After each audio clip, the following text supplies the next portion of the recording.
Hello everyone, welcome to सबका topper. आज हम लोग पढ़ेंगे वैक्यूल्स के बारे में और प्लास्टिड्स के बारे में। इस वीडियो लेक्चर में बायोलॉजी हम लोग पढ़ रहे थे।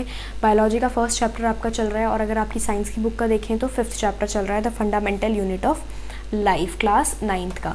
तो इस वीडियो को हम लोग स्टार्ट करते हैं। उससे पहले आप सभी को एक सजेशन है मेरा कि do subscribe, like, share and comment to stay connected with us. अभी हम सबसे पहले पढ़ेंगे प्लास्टिड्स को। मैंने आपको बताया था कि माइटोकॉन्ड्रिया में जो है दे आर सेमी ऑटोनॉमस, उनका अपना जेनेटिक मटीरियल होता है, अपना जो है प्रोटीन्स वो बना सकता है क्योंकि उनके पास अपना डीएनए, अपना राइबोसोम होता है। अगर हम प्लास्टिड्स की बात करें तो प्लास्टिड्स में भी ऐसा ही कुछ होता है, लेकिन आपको ये याद रखना है कि प्लास्टिड्स जो है वो सिर्फ किसके पास होते हैं? प्लांट्स के पास, ओनली प्लांट सेल्स में। ठीक है, there are two types of plastids, chromoplast and leucoplast. Actually यहाँ पे 2 दिया है, किसी किसी बुक में 3 दिया रहता है। 3 टाइप्स के भी होते हैं प्लास्टिड्स, होते तो 3 टाइप्स के, पर आई थिंक इसमें एक में ही उसका सब पार्ट बताया होगा। क्रोमोप्लास्ट होता है एक आपका, ल्यूकोप्लास्ट होता है एक आपका, और एक और प्लास्टिड होता है दैट इज़ क्लोरोप्लास्ट। 3 तरह के प्लास्टिड्स होते हैं। ठीक है, तो मैं आपको तीनों बता दूंगी। Chromoplast coloured plastids. अब देखो एक बार ना इसको लिख लो तुम कहीं पर, अगर तुम्हें लिखना है तो। ये थोड़ा एडिशनल इन्फॉर्मेशन दे रही हूँ मैं तुम्हें। ल्यूको, क्रोमो और क्लोरोप्लास्ट के बारे में बता रही हूँ। ल्यूकोप्लास्ट जो होते हैं वाइट कलर के होते हैं, क्रोमोप्लास्ट जो होते हैं वो उनका अलग अलग कलर से, yellow, orange, brown, red pigment, अलग अलग पिगमेंट पे बेस्ड उनका कलर होता है। और अगर क्लोरोप्लास्ट की बात करें तो वो ग्रीन कलर के होते हैं। ल्यूकोप्लास्ट बेसिकली स्टोरेज होते हैं, जैसे कि ट्यूबर्स वगैरह हो गया आपका, वो सब स्टोर होता है, कॉटलिडेंस होते हैं, यहाँ पे ल्यूकोप्लास्ट प्रेजेंट होते हैं। क्रोमोप्लास्ट जो है वो petals of flowers and fruits में, फ्रूट्स वगैरह में और पेटल्स ऑफ फ्लावर्स में प्रेजेंट होते हैं। जो क्लोरोप्लास्ट होते हैं वो बेसिकली उनके पास क्लोरोफिल होता है। ठीक है, और जो क्लोरोप्लास्ट होते हैं वो फोटोसिंथेसिस में हेल्प करते हैं। हर एक का एक एक वो वर्क है, फंक्शन है। ल्यूकोप्लास्ट क्या हो गया? स्टोरेज में। क्रोमोप्लास्ट क्या हो गया? पेटल्स को कलर देने में, फ्लावर्स और फ्रूट्स में कलर देने में। और क्लोरोप्लास्ट जो है वो फोटोसिंथेसिस के प्रोसेस में। और यही तुम्हारा प्लास्टिड का भी फंक्शन होता है जब हम प्लास्टिड का फंक्शन पढ़ेंगे। ठीक है, अब यहाँ पे इसमें देखते हैं क्या क्या बताया हुआ है। Plastids containing the pigment chlorophyll are known as chloroplast, ये आपको बता दिया गया है। Chloroplast are important for photosynthesis, वही मैं बता रही थी, बिल्कुल वैसा ही है इसमें भी। Chloroplast also contain various yellow और orange pigments in addition to chlorophyll. Leucoplast are primarily organelles in which materials जैसे starch, oils, protein granules are store. वही स्टोरेज ऑर्गन्स होते हैं, अलग अलग चीज़ें इनमें स्टोर रहती हैं। The internal organisation of the plastids consist of numerous membrane layers embedded in material called the stroma. Stroma और ग्रेना इनके इंपॉर्टेंट स्ट्रक्चर्स में आते हैं। ठीक है, तो आपको स्ट्रक्चर्स में ये सब चीज़ें लिखनी है। जो इंटरनल ऑर्गेनाइजेशन है इसमें बेसिकली मेम्ब्रेन, बहुत ज़्यादा न्यूमरियस मेम्ब्रेन लेयर्स होती हैं इनमें। और स्ट्रोमा जो है वो एक उसका पार्ट है और एक इसका पार्ट ग्रेना भी है। Plastids are similar to mitochondria in external structure. Mitochondria जैसे ही होते हैं बिल्कुल, लाइक द माइटोकॉन्ड्रिया प्लास्टिड्स, बिल्कुल वही बात है। माइटोकॉन्ड्रिया से स्ट्रक्चर भी है और इनके पास अपना आरएनए और अपना राइबोसोम भी है, सेमी ऑटोनॉमस भी होते हैं ये हो गया इनका अपना own DNA and ribosome, own DNA and ribosome. ठीक है, यहाँ तक हो गया आपका प्लास्टिड्स में, इतना ही है। ठीक है, अब एक बार इसको रैप अप करते हैं प्लास्टिड्स को, फिर हम आगे बढ़ेंगे वैक्यूल्स पर। प्लास्टिड्स में हमने क्या क्या पढ़ा? सबसे पहले आपको देखो प्लास्टिड्स में अकरेंस याद रखना है कि फाउंड ओनली इन प्लांट्स, है ना। स्ट्रक्चर में आप याद रखो कि डबल मेम्ब्रेन होते हैं ये, है ना, present in the cytoplasm and they are also semi autonomous. ये सब हमने स्टडी किया है। टाइप्स ऑफ प्लास्टिड्स आप याद रख सकते हो, ल्यूकोप्लास्ट, क्रोमोप्लास्ट और क्लोरोप्लास्ट। इसके बारे में मैंने पीछे ही आपको बता दिया है। स्ट्रक्चर ऑफ क्लोरोप्लास्ट अगर आपको याद रखना है तो ग्रेना एंड स्ट्रोमा, 2 तरह के होते हैं। उसमें आपको स्ट्रोमा के बारे में थोड़ा सा बता रखा है। और फंक्शंस में आप याद रख लो, क्लोरोप्लास्ट का क्या फंक्शन होता है? That is the kitchen of the cells, बोला जाता है क्लोरोप्लास्ट को। यहीं पर फोटोसिंथेसिस की प्रोसेस जो है वो होती है। फिर क्रोमोप्लास्ट में आप लोग याद रखोगे कि different colours to flowers and fruits of the plant को ये इम्पार्ट करता है। ल्यूकोप्लास्ट में आप लोग याद रखोगे कि they help in storage of food, starch, proteins and lipids वगैरह इसमें स्टोर रहते हैं। अब हम वैक्यूल्स पर आते हैं। वैक्यूल्स भी ज़्यादातर प्रोमिनेंटली जो है प्लांट्स में ही होते हैं।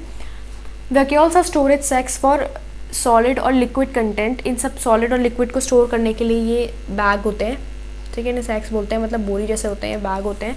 सॉलिड और लिक्विड कंटेंट्स इसमें जो है वैक्यूल्स में होता है। Vacuoles are small sized in animal cells while plant cells have large. Vacuoles ये बता रही थी मैं, प्लांट्स में ज़्यादा प्रोमिनेंट है, एनिमल में स्मॉल होते हैं। The central vacuole of some plant cells में occupy 50 to 90% of the cell volume. Mean cell का 50 to 90% जो है वो भी सेंट्रल वैक्यूल्स होता है वो ऑक्यूपाई कर लेता है। In plant cells vacuoles are full of cell sap, उसमें सेल सैप फिल्ड रहता है। And provide turgidity and rigidity, यहाँ से फंक्शन लिखेंगे, turgidity and rigidity to the cell many substances of importance in the life of the plant cell are stored. बहुत सारी चीज़ store रहती है, फूड वगैरह, लिक्विड वगैरह स्टोर रहता है. दीज इंक्लूड अमाइनो एसिड्स हो गए आपके, ऐसे प्रोटीन्स होते हैं, sugar, various organic acids and some proteins also, ये सब स्टोर रहता है. In single celled organisms like amoeba, amoeba में कॉन्ट्रैक्टाइल वैक्यूल्स होते हैं, उनको हेल्प करते हैं. The food vacuole contains the food items that the amoeba has consumed. Amoeba को मैंने बताया था कैसे करता है, इनगल्फ कर लेता है, कैप्चर कर लेता है, कंज्यूम करते ही उसमें उसके वैक्यूल में चला जाता है. In some unicellular organism specialised vacuoles also play important roles in expelling excess water and some wastage from the cell. Excretory activities में भी वैक्यूल्स हेल्प करते हैं. अमीबा और कुछ और यूनिसेलुलर ऑर्गेनिजम्स में वैक्यूल्स बहुत प्रोमिनेंट रोल प्ले करते हैं. अब जरा वैक्यूल्स के बारे में हम थोड़ा सा एक बार रैप अप करते हैं. तो अगर वैक्यूल्स की हम बात करें तो अकरेंस आपका आ जाएगा यूकैरियोटिक सेल्स जैसे कि प्लांट्स में और फंगी में भी प्रेजेंट होता है. स्ट्रक्चर की अगर हम बात करते हैं तो हमने देख लिया कि स्टोरेज सेक्स होते हैं जो कि साइटोप्लाज्म में प्रेजेंट होते हैं. एनिमल सेल्स में जो है स्मॉल साइज़ के होते हैं, प्लांट और फंगल सेल्स में लार्ज साइज़ के होते हैं. सेलेक्टिवली परमिएबल मेम्ब्रेन होती है इनकी, सेलेक्टिवली परमिएबल होते हैं, ठीक है. और उसके साथ ही साथ देखा जाए तो ये रिच होते हैं in the variety of materials जैसे कि minerals, sugar, organic acids, amino acids, carbohydrates, ये सब इनमें रहता है, ठीक है. अब अगर अमीबा और पैरामीशियम जैसे यूनिसेलुलर ऑर्गेनिजम्स की हम बात करते हैं जो आपको लास्ट में बताया गया है, इनमें कॉन्ट्रैक्टाइल वैक्यूल्स होते हैं, है ना, जो इनके ऑस्मोटिक प्रेशर को भी कंट्रोल करते हैं और एक्सक्रीटरी एक्टिविटीज़ में भी हेल्प करते हैं. उसके बाद फंक्शंस में लिखेंगे कि टर्जिडिटी, रिजिडिटी प्रोवाइड करता है, आपको दिया हुआ है.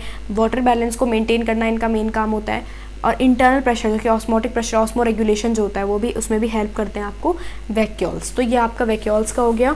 इसके बाद हमारे पास जो है कंप्लीट हो गया, आई थिंक ये चैप्टर ही थोड़ा सा यहाँ पे आपको दे रखा है. इसके बाद ये चैप्टर कंप्लीट हो जाता है आपका. Each cell thus acquires its structure and ability to function because of the organization of its membrane and organelles in specific ways. यही organelles के organization के accordingly हर cell जो है अपना work carry on कर सकता है. The cell thus has a basic structural organization. इसीलिए हम कहते हैं कि सेल का बिल्कुल बेसिक structural organization बहुत बेसिक होता है सेल का. This helps the cell to perform functions like respiration, obtaining nutrition and clearing of waste materials और forming new proteins. ये सब काम करने के लिए हमने देखा अलग अलग ऑर्गेनल्स प्रेजेंट होते हैं सेल में. Thus the cell is the fundamental structural unit of living organisms. It is also the basic functional unit of life. तो मैंने यही आपको बताया था फर्स्ट बिगनिंग में ही, मैंने फर्स्ट वाली वीडियो लेक्चर में ये डेफिनेशन क्लियर कर दी थी कि सेल जो है that is basic structure and functional unit of living organisms और लाइफ, ठीक है. तो इसी के साथ ही चैप्टर कंप्लीट होगा. मुझे इतना तो है कि आप लोगों को ये पूरा चैप्टर से समझ में आ गया होगा. सेल के बारे में जिन को बहुत डाउट है, सेल और टिश्यूज़ में बच्चे बहुत कंफ्यूज रहते हैं.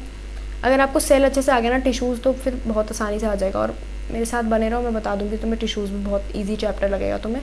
तो ये पूरा चैप्टर इसी के साथ कंप्लीट होता है. हमने पूरा चैप्टर डिस्कस कर लिया है, सारी चीज़ें डिस्कस कर ली है.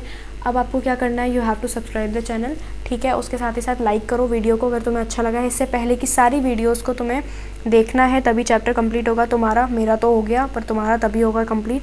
और आगे जो है टिश्यूज़ पर आएगी वीडियो, उसको भी देखना है. तब तक के लिए थैंक यू वेरी मच.